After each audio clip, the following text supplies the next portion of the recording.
Also, Mr. Chief Minister, if you see during this entire course of time, ever since Zubin Garg's mortal remains came, Assam police have been able to handle the situation very well. We saw there were attempts to disrupt peace in the airport, there were attempts in the Samadhi Sthal. Yesterday's Baksa incident, do you think somewhere, because we all were present, somewhere there was a lack of coordination? Because we got a court order at the 11th hour. So we have to decide out of 4-5 option, one option immediately. Because we cannot take the people in a long driving position. We could have taken them to Dhubri, we could have taken them to Difu, but that requires 5 hours of journey. So the police calculated that which is the jail where they can go immediately. We decided Baksa because normally Baksa there is hardly any law and order situation. People are very nice and cooperative. That is why we decided Baska, not me, by the police. And they have just shifted them because once judicial custody is allowed, you cannot have him with you in police custody. So in the process, there was some, I think you have seen the instigation. And if you look at the press interview prior to their incident, the kind of question was put by press to the common people, all these things I think will go to Justice Soumitra Saikia's commission and things will come whose lapse it was.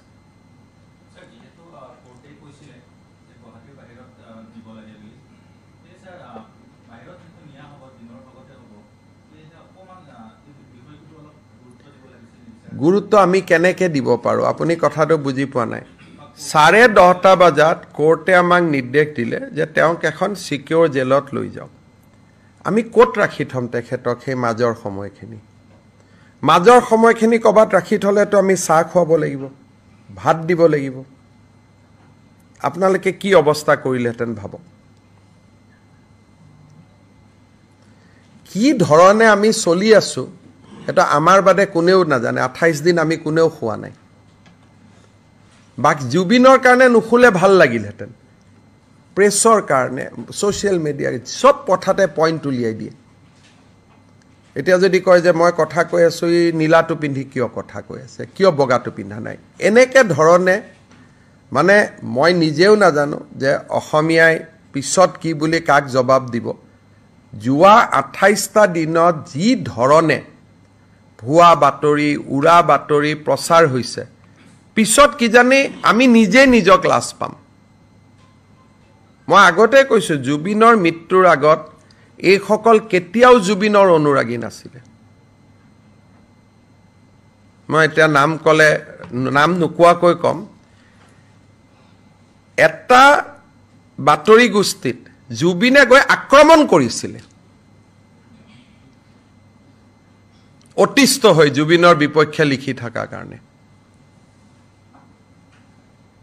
আপোনালোকৰ মনত আছে নাই নাজানো এটা বাতৰি কাকত গোষ্ঠীয়ে 3 দিন মোৰ বিষয়ে যেনেকৈ লিখে একজেক্ট সেই শব্দবোৰ ব্যৱহাৰ কৰি 3 দিন জুবিন গাৰ্গৰ কথা লিখিছিল শেষত জুবিনে অতিষ্ঠ হৈ বাতৰি কাকত গোষ্ঠীটোক আক্ৰমণ কৰেগৈ আক্ৰমণ মানে তাৰ যিটো মেজাজ আছিল গেটটেড ভাঙি সোমাই গল তেতিয়া পেপাৰখনে পিছদিনাখন লিখিলে যে জুবিন গাৰ্গৰ সাংস্কৃতিক অনুষ্ঠান বৰ্জন কৰিব লাগে সেই অনুষ্ঠানটোৰে ডিব্ৰুগড়ত এটা তেওঁলোকৰ কিবা এটা জয়ন্তী আছিল জুবিন গল ডিব্ৰুগড়লৈকে তা গান গাব গলে ষ্টেজতে গলে ইহঁতৰ কাৰণে মই গান নাগাওঁ এইটো আজি 6 মাহৰ কথা ষ্টেজতে কলে যে মই গান নাগাওঁ আজি সেই বাতৰি কাকত আৰু টিভি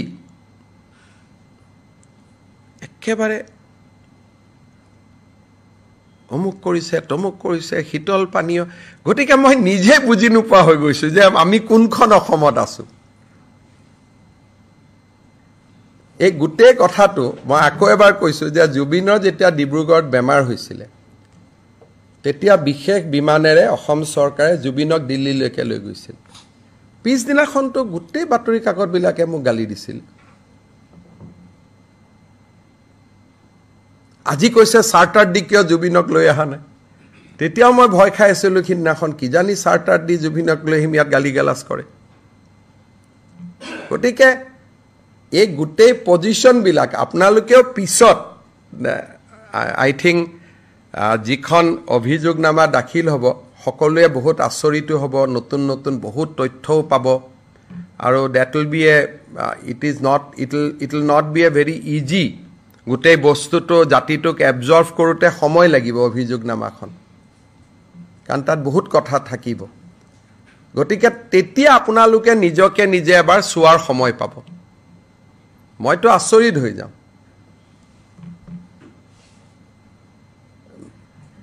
জুবিন ইমান এটা মহান অন্তৰ আছিলে কংগ্ৰেছৰ সদস্যসকলে জুবিনক আক্ৰমণ কৰে গণেশগুৰিত 2020 জুবিনে কেছ দিলে নিজে যে মোক আক্ৰমণ কৰিলে এবছৰ পিছত জুবিনে গৈ কোৰ্টত কৈ আহিলে যে মোৰ ইহঁতৰ লগত একো নাই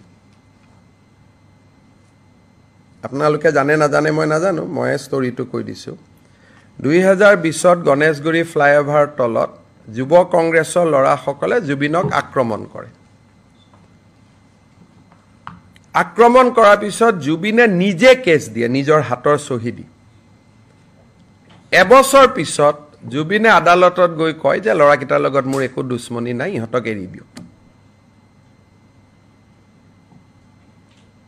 গতিকে এই উত্থান পতান বহুতবিলাক আপছ এণ্ড ডাউন আছে পিছত যেতিয়া এইবিলাক ঠাণ্ডা হৈ যাব তেতিয়া মই ক'ম মই আজি ৰাতিপুৱা মোক এজনে 3খন পেপাৰ দি থৈ গৈছে ইমান ফুল পেজ যেনেকৈ মোৰ এগেইনষ্টত কেতিয়াবা প্ৰেছৰ গোটেই পেজবোৰ লিখি দিয়ে ওপৰৰ পৰা তললৈকে তাত মানে প্ৰধানমন্ত্ৰীৰ বাতৰিও নাথাকে ৰাষ্ট্ৰপতিও নাথাকে অকল ময়ে যেনেকৈ তলৰ পৰা ওপৰলৈকে থাকোঁ তেনেকৈ ধ্ৰুৱ 3 দিন না 3 দিন জুবিন গাৰ্গক একেবাৰে শেষ কৰি দিলে পবিত্ৰই কৈছে দাদা মোৰ মনত আছে মোক ফোন কৰিছিলে জুবিনে মোকো লগ কৰিছিল যাবৰ কাৰণে তাতে ৰাতি তাতে গৈ পেলাই জুবিনে আক্ৰমণ কৰি দিলে মোৰ ভাষা নহয় বাতৰি কাকতখনে লিখিলে আমাৰ কাৰ্যালয়ত জুবিনৰ আক্ৰমণ বুলি ভাষাটো মোৰ নহয় জুবিনে হয়তো আক্ৰমণ কৰাও নাছিলে বাতৰি কাকতখনে লিখিলে মোৰ কাৰ্যালয়ত জুবিনৰ আক্ৰমণ এতিয়া তেওঁলোক জুবিনৰ অনুৰাগী হলো আমি বেয়া হৈ গলো আমি কি কৰিম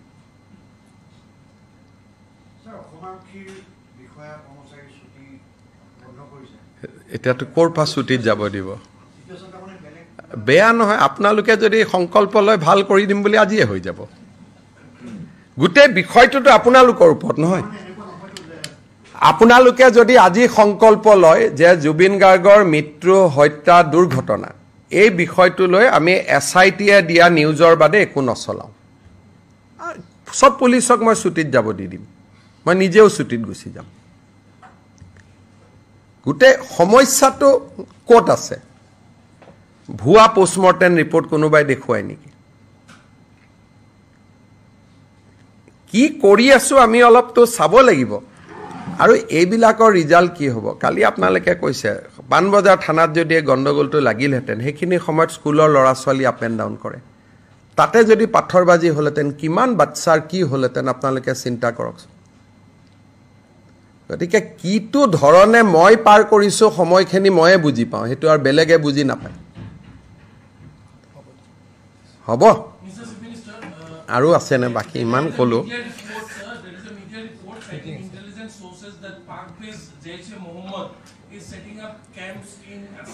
চক এইবাৰ বিধানসভাত